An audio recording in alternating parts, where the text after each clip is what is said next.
अगर आप लोग इन फ्यूचर किसी भी एयरलाइंस की सस्ती टिकट लेना चाहते हैं तो हमारे वेबसाइट trimurtitravel.com पर विजिट करें।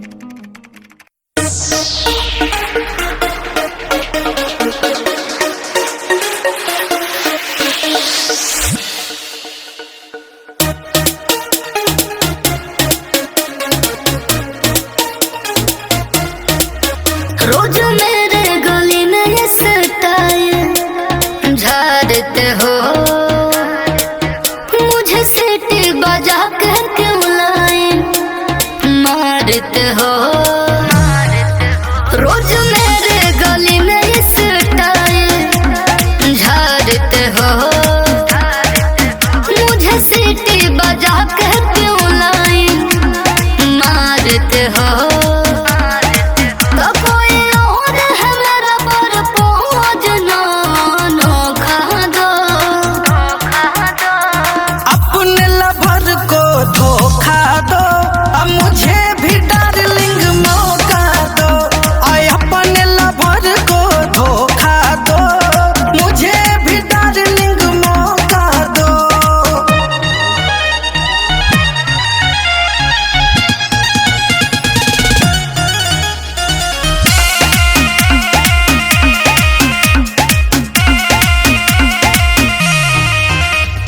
खर्चा मेरा उठाओगे क्या, शॉपिंग डिनर कराओगे क्या, बोलो कर लोगे।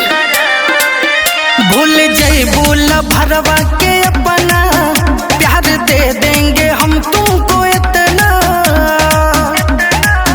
वो दिल है बाबू तुम जिसके खोखा हो, अपने लवर को धोखा दो, अब मुझे भी डार्लिंग मौका दो। आय अपने लवर को धोखा दो, मुझे भी डार्लिंग मौका दो।